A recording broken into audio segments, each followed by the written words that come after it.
କିରେ ରୂପା, ତୁ ଏଠି କ'ଣ କରୁଛୁ? ସ୍କୁଲ ଯିବୁନି କି? ସେତେବେଳଠୁ ଏଠି କ'ଣଟା କରୁଛୁ ଶୁଣେ? କିଛି ନାହିଁ ମା, ସ୍କୁଲ ଯିବି ବୋଲି ବାହାରିଥିଲି ଯେ ମୋ ଜିନିଷଟା ଖୋଜି ପାଉନି। କ'ଣଟା ଖୋଜି ପାଉନୁ ଶୁଣେ? ମୋର ଟିଫିନ ବକ୍ସଟା ସେତେବେଳୁ ପାଉନି। ଆରେ କାଲି ସ୍କୁଲରେ ଛାଡ଼ି ରଖିନୁ ତ? ନା ନା, ମୁଁ ଆଣିଥିଲି, ମୋର ଠିକ ମନେ ଅଛି। କାଲି ତ ବାପା 4ଟା ରସଗୋଲା ଆଣି ଦେଇଥିଲେ। ମୁଁ 2ଟା ରସଗୋଲା ଖାଇଥିଲି, ଆଉ 2ଟା ଟିଫିନ ବକ୍ସରେ ରଖି ଦେଇଥିଲି।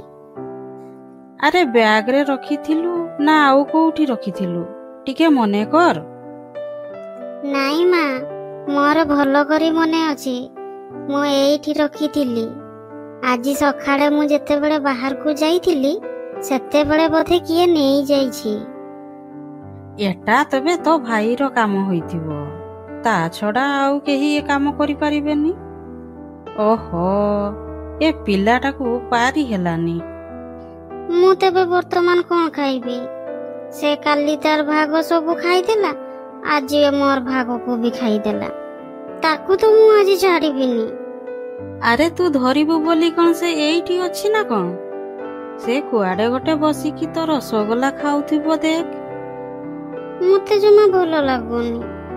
ମୁଁ କେତେ ଆଶା କରିଥିଲି ଆଜି ରସଗୋଲା ଖାଇବି କହି, ସେ ସବୁ ଖାଇଦେଲା। ଚାଲ ଚାଲ, ତାକୁ ଖୋଜିବା, ଦେଖିବା ଇଏ କୁଆଡେ ଲୁଚିଛି। ଏଇଟା ତ ମୋ ଟିଫିନ ବକ୍ସଟା, ଏଟା ଏଠି କେମିତି ଆସିଲା?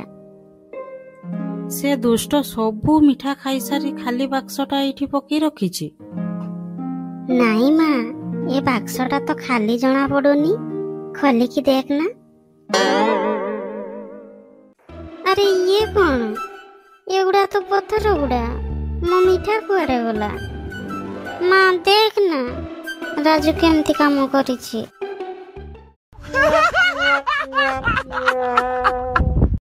ମା ଦେଖ ନା, ରାଜୁ କେମିତି ସେଠି ହସୁଛି। ତାକୁ ତ ମୁଁ ଆଜି ଛାଡ଼ିବିନି।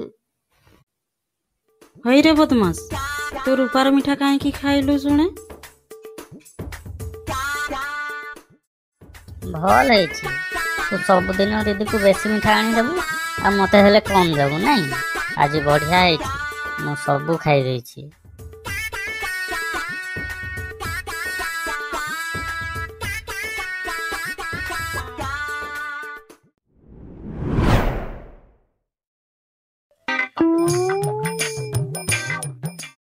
ଆରେ ମୋ ମାର ମୁହଁ କ'ଣ ଶୁଖିଲା ଦେଖାଯାଉଛି? କ'ଣ ହେଇଛି କି ଲୋ ମା? ବାପା, ଭାଇ ନା ମୋର ସବୁ ମିଠା ଖାଇ ଦେଇଥିଲା, ଆଉ ମୋ ଟିଫିନ ବକ୍ସରେ ପଥର ପୁରେଇ ଦେଇଥିଲା। କ'ଣ ହେଲା? ଏ ବଦମାସର ଏତେ ସାହସ? ମୋ ମାର ମିଠା ଖାଇଦେଲା?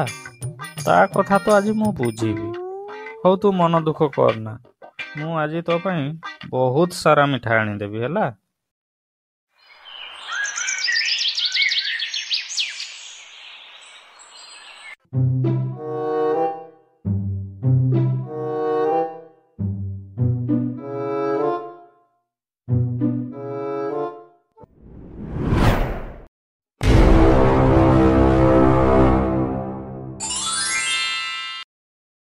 ଆରେ ବାह, ଆଜି ବି ଟେଷ୍ଟି ଟେଷ୍ଟି ମିଠା ପାଇଗଲି। ବେଶୀ ଚାଲାକ ଦେଖେଇ ହେଉଥିଲା, କାଲି ବାପାଙ୍କୁ କହି ମତେ ଗାଳି କୁଆ କରେଇଲା। ଆଜି ସବୁ ମିଠା ଖାଇଦେବି।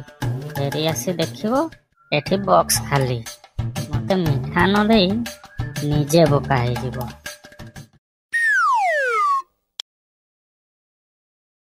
ଥୁ ଥୁ ଥୁ, ୱା, ଥୁ ଥୁ। ଏ ମିଠା ଗୁଡା କି ଲୁଣିଆ ଲୋ ମା। ଥୁ ଥୁ, ଛି, ଏଗୁଡା ଖାଇ ହେବନି।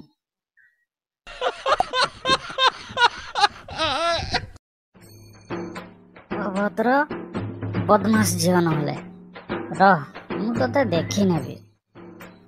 ଇରେ, ଲୁଣିଆ ମିଠା କେମିତି ଲାଗିଲା? ଲୁଚି ଲୁଚି ମିଠା ଖାଇବାର ମଜା ପାଇଗଲୁ ନା? ଆଜି ତତେ ଦେଉଛି ରହ।